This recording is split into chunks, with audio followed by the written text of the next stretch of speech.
E a rehabilitación da estrada provincial a Pontenova ao Gaxosa está a mellorar sustancialmente as comunicacións coa Mariña Central. Tras a adecuación do vial no que se investiron 1 millón de euros, cada vez son máis os usuarios que optan por este tramo de montaña máis corto para desplazarse á costa e que garante unha condución confortable e segura.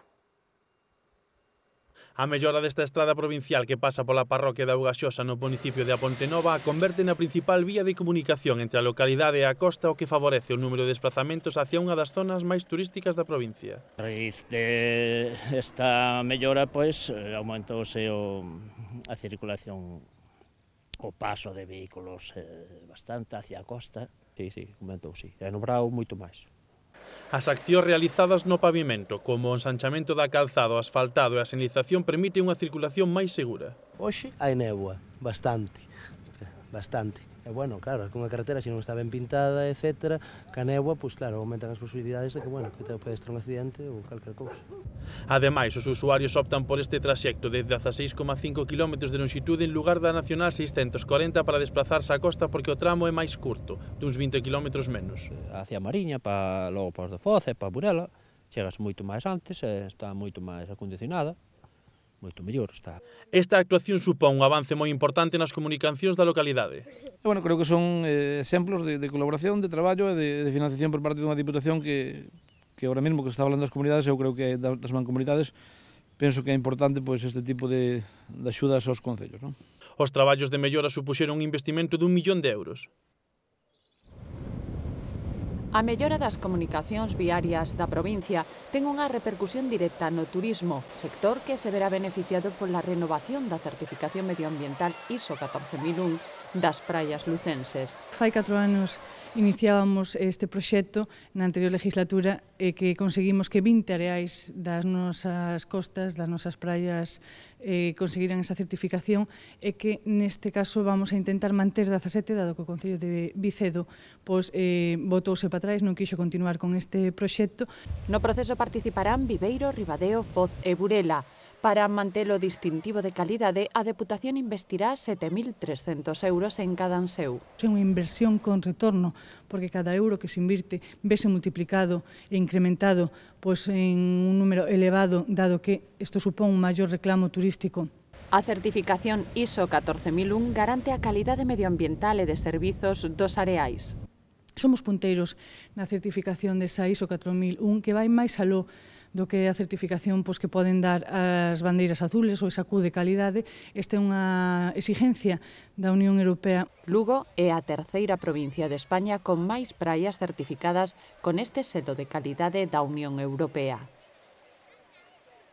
A segunda edición da Feira Outlet foi todo un éxito de vendas e de público. Centos de persoas pasaron pola carpa emprazada no centro da cidade, deixando un volumen de vendas superior aos 100.000 euros a cada do ano anterior.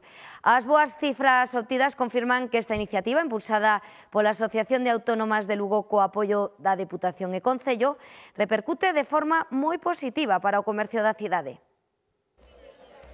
A carpa da feira, ubicada en pleno centro, foi un constante vaivén de xente durante os 3 días. Téxtil, zapatos, roupa íntima e complementos de marcas a prezos de ganga. O produto máis vendido nesta xoería foron os reloxos con descontos de ata o 60%. Por poner un ejemplo, de 69 euros se queda en 34,50. As que tamén tiveran un gran éxito, con a axuda do bo tempo, foron as gafas de sol.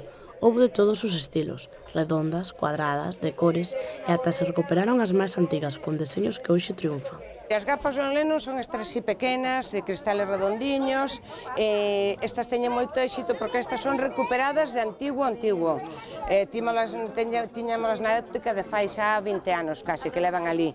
Tamén son as vintage estas da Catherine Herwood así para arriba, que tamén son unhas gafas moi vistosas e que ahora volven de moda. Non baixamos a calidade, o que ten é que ás veces un produto que ten unha temporada ou que ao mellor era un produto que ao mellor en tenda non estaba funcionando ao mellor do todo ben, pero que ao mellor lle un 60 ou un 70%, e a verdade é que despois arrase. Moi ben de precio, porque como veredes eran 15, 45 euros, levo a por 15. Nesta segunda edición repítense as cifras positivas do ano pasado, cun volumen de negocio de máis de 100.000 euros, un pulo importante para o comercio da cidade. Sería impensable realizarla sin la ayuda de las instituciones, como por ejemplo la Diputación Provincial de Lugo, y que su presidente, por ejemplo, sea sensible a saber el problema tan grande que está pasando y atravesando el comercio, ¿no? Acordándonos do mundo dos autónomos que nesta provincia en este concello casi representan o 30% de toda a provincia dos autónomos que hai en Lugo. As oportunidades atraeron a miles de persoas que, pese á resaca do San Froilán, conseguiu ser, sen dúbida, a gran atracción do fin de semana. A Fundación TIC e a Asociación de Empresarias de Lugo asinaron un convenio de colaboración para impulsar a actividade deste colectivo. Deste xeito, alumnos da Escola de Imaxe Son realizarán 50 vídeos promocionais das firmas que se adheriron á plataforma de comercio electrónico Los Produtos de Lugo. Este acordo engádese á subvención de 46.000 euros destinada ao portal web desta organización sen ánimo de lucro. A Asociación de Empresarias de Lugo xurdiu hai 20 anos co fin de apoiar as mulleres emprendedoras da provincia. Neste tempo, o número de afiliadas medrou ata situarse nas 120 socias actuais. Nace de la inquietud de un grupo de mujeres, sobre todo para conseguir la unidad entre ellas y conseguir una mayor participación, una mayor integración de la mujer en la vida, tanto social como empresarial.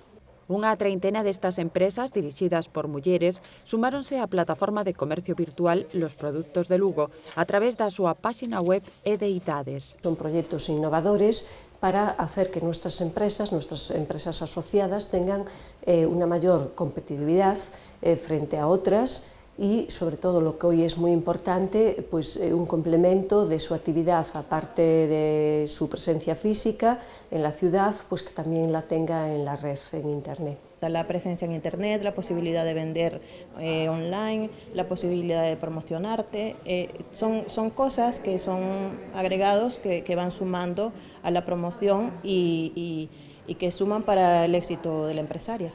O convenio asinado coa Fundación TIC inclúe a realización de 50 vídeos promocionais destas firmas que realizarán alumnos da Escola de Imaxe Son de Lugo. Yo creo que es una doble colaboración. Por nuestra parte, le vamos a facilitar empresas donde puedan realizar estos alumnos esas prácticas y, por otro lado, esas prácticas, del resultado de esas prácticas, se realizarán unos spots que las empresas podrán utilizar para una difusión de sus servicios o de sus productos. Es un vídeo, es un spot cortito, pero que bien te vale para luego colocarlo en tu página web, en el blog, redes sociales, YouTube. A Asociación de Empresarias de Lugo estreou nova sede social no Centro de Innovación Empresarial de Lugo. Para o seu acondicionamento, contou cunha chega de 3.000 euros e a dotación de equipos informáticos do proxecto europeo Innovate que promove a Deputación.